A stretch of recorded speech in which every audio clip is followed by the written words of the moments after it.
Number 1 channel के number 1 show कच्चा चिट्ठा में आपका स्वागत है। मैं हूं आपके साथ शिवानी पांडे। कच्चा चिट्ठा में आज बात उस बदले की जिसे लेने के लिए पुतिन बेचैन है। पुतिन कीव पर बड़ा हमला कर सकते हैं क्योंकि ज़ेलेंस्की ने पुतिन के सबसे खास इलाके क्राइमिया पर बड़ी तबाही मचाई है। और ये सब ऐसे वक्त पर हुआ जब चीन के राष्ट्रपति शी जिनपिंग रूस के दौरे पर हैं और जापान के प्रधानमंत्री यूक्रेन दौरे पर पहुंचे हैं।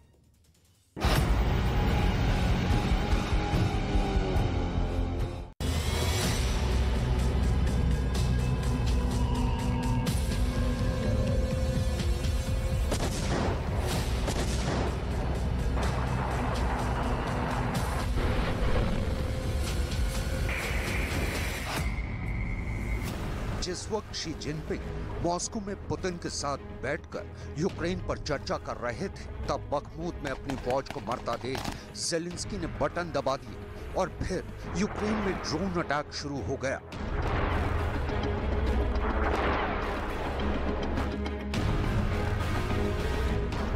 ज़ेलेंस्की ने अपने आत्मघाती ड्रोन क्राइमिया की तरफ लॉन्च कर दिए।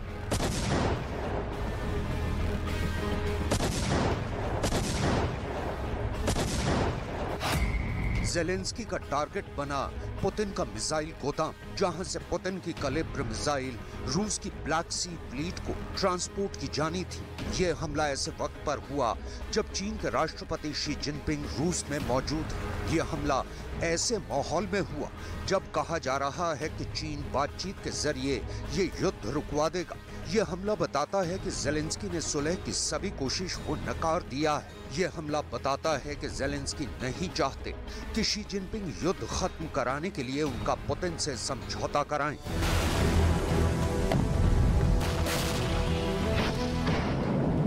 बखमूत समेत डोनेत्स्क के कई मोर्चों पर मुक्की खा चुके ज़ेलेंस्की इस वक्त बहुत तनाव में हैं। उन्होंने क्या किया, इसे बहुत गौर से समझिएगा, क्योंकि इसके पीछे आपको सिर्फ ज़ेलेंस्की का नहीं बल्कि बाइडेन का ब्रेन भी नजर आएगा। कीव का दौरा करने के बाद बाइडेन ही यूक्रेन के बड़े फैसले कर रहे हैं। बाइडेन जो कह रहे हैं वो ज़ेलेंस्की खुशी खुशी करने को तैयार है। देखा जाए तो बाइडेन ने ज़ेलेंस्की के कंधे का इस्तेमाल पहले पुतिन को टारगेट करने के लिए किया और अब बाइडेन यही स्ट्रेटेजी शी जिनपिंग के सुपर पावर बनने वाले ख्वाब को ध्वस्त करने के लिए कर रहे हैं। और इसलिए ज़ेलेंस्की क्राइमिया अटैक के स्क्रिप्ट से लेकर डायरेक्शन तक हर काम बाइडेन की शह पर हो रहा है। Звичайно, постійно перебуваю на зв'язку з нашими військовими, з командувачами. Усе, що ми робимо, усе, що робить держава, підпорядковано одному завданню – дати кожному нашому воїну більше можливостей битися, дати кожному нашому місту більше. ज़ेलेंस्की के ड्रोन अटैक का टारगेट पुतिन की नाक कहा जाने वाला क्राइमिया बना है। पुतिन की ब्लैक सी फ्लीट क्राइमिया में ही तैनात है और यहीं से पुतिन अपने काला सागर वाले ऑपरेशन अंजाम देते हैं। यहाँ तैनात जहाज कैलिब्र मिसाइल से लोड किए जाते हैं और उसके बाद ये वॉरशिप यूक्रेन पर मौत की बारिश करते हैं। यूक्रेन का दावा है कि उसने हमले में पुतिन की बहुत सी कैलिब्र मिसाइल तबाह कर दी है और इसे रूस के लिए बहुत बड़ा झटका बताया है। यह हमला क्राइमिया की ज़ेंकोई सिटी पर हुआ, जहां रूस की कैलिब्र क्रूज मिसाइल रखी गई थी और उन्हें ब्लैक सी फ्लीट यानी नौसेना के सेवास्तोपोल बंदरगाह ले जाया जा रहा था, जो इस लोकेशन से करीब 150 किलोमीटर दूर है। ज़ेलेंस्की ने टारगेट बहुत सोच समझकर चुना। सेवास्तोपोल में ही पुतिन की कई पनडुब्बियां तैनात हैं और इन्हीं पनडुब्बियों पर यह मिसाइल लोड की जानी थी। ज़ेलेंस्की को मालूम है कि इन मिसाइलों के ठिकाने पर हमला करके वो पुतिन की सप्लाई लाइन को काट सकते हैं। कैलिब्र ज़ेलेंस्की के निशाने पर इसलिए है क्योंकि लंबी दूरी की ये मिसाइल पुतिन का सबसे खास हिटमैन मानी जाती है। इन मिसाइलों के जरिए पुतिन ने यूक्रेन में जहां चाहा वहां हमला किया है। ये मिसाइल जमीन से भी दागी गई, ये मिसाइल समंदर से भी दागी गई और ऐसी ही क्रूज मिसाइल विमान से भी लॉन्च की गई। लेकिन ज़ेलेंस्की ने इस बार क्राइमिया को खास तौर से चुना क्योंकि क्राइमिया ही रूस के काला सागर वाले ऑपरेशंस का एपिसेंटर बना हुआ है। देखिए, जब रूस की पनडुब्बी कैलिब्र मिसाइल लॉन्च करती है तो तस्वीरें देखकर कैसे यूक्रेन के दिल में दहशत बैठ जाती है। एक के बाद एक मिसाइल लॉन्च होती है। किसी का टारगेट कीव होता है, किसी का टारगेट खार्किव होता है, किसी का टारगेट बखमूत तो किसी का टारगेट ओडेसा होता है। ऐसे हमलों में बहुत से लोगों की मौत हुई है। यूक्रेन का पूरा बिजली घर और उसका नेटवर्क इसी मिसाइल के जरिए तबाह किया गया है।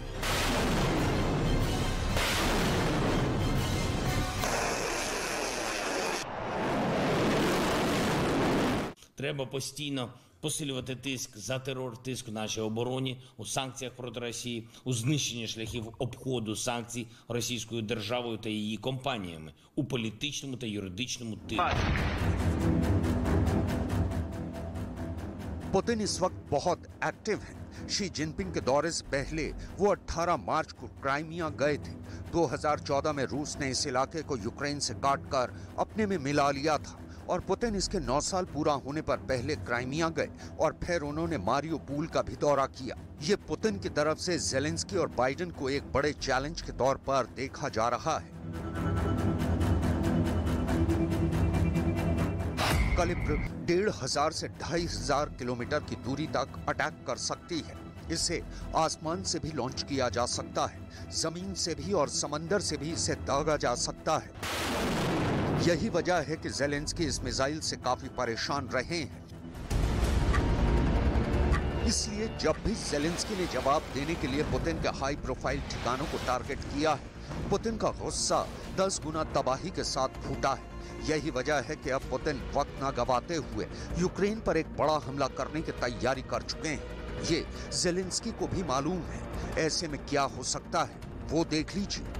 पहली मिसाइल, दूसरी मिसाइल, तीसरी मिसाइल, ऐसे ही कई हमले अब यूक्रेन पर लगातार हो सकते हैं, जिनके टारगेट पर यूक्रेन के कई शहर होंगे और इसमें ज़ेलेंस्की का बंकर भी हो सकता है। जब जब पुतिन का गुस्सा ज़ेलेंस्की पर फूटा है, उसमें 2 बड़े हथियारों की भूमिका रही है। इनसे ज़ेलेंस्की भी बहुत घबराते हैं। पुतिन के 2 सबसे खतरनाक हिटमैन देखिए। पहली है कलिब्र मिसाइल और दूसरा है शाहिद 136 आत्मघाती ड्रोन। इन दोनों ने ज़ेलेंस्की को बड़े बड़े झटके दिए हैं।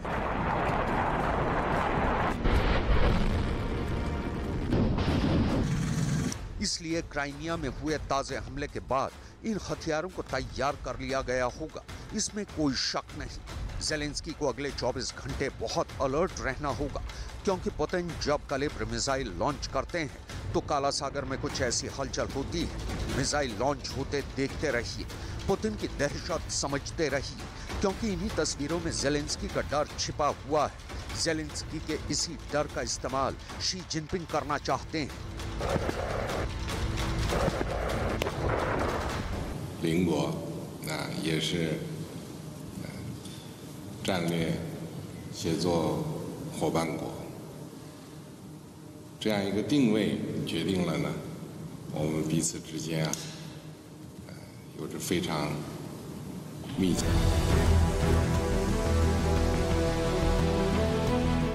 शी जिनपिंग से मिलकर पुतिन बहुत ज्यादा जोश में है और इसी जोश में उन्होंने अपना परमाणु बॉम्बर जापान सागर में टहलने के लिए भेज दिया है। ये रूस का स्ट्रेटेजिक बॉम्बर Tu-95 है, जो जापान सागर पर उड़ान भरने के लिए तैयार है। जापान और रूस के संबंध भी तनाव भरे रहे हैं और अब अमेरिका के लगातार दखल के बाद पुतिन भी प्रशांत महासागर में अपनी ताकत लगातार दिखा रहे हैं।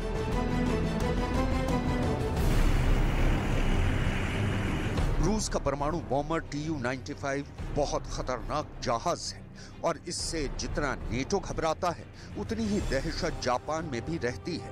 पुतिन ने जापान सागर के ऊपर ऐसे 2 बॉम्बर उड़ाकर अमेरिका और जापान दोनों को एक खतरनाक संदेश देने की कोशिश की है। जब ये बॉम्बर आसमान में थे, तब इनको सुखोई 30 और सुखोई 35 फाइटर्स एस्कॉर्ट कर रहे थे। यही तस्वीरें वजह है कि जापान के प्रधानमंत्री फूमियो किशिदा ने भारत की यात्रा के बाद यूक्रेन का रुख किया है। इसलिए यूक्रेन युद्ध के लिहाज से ये दिन काफी चर्चा में है, क्योंकि एक तरफ जब शी जिनपिंग रूस में पुतिन से मिले, तब दूसरी तरफ ज़ेलेंस्की से मिलने जापान के प्रधानमंत्री का आना काफी अहम बात है, क्योंकि जापान चीन का विरोधी देश माना जाता है।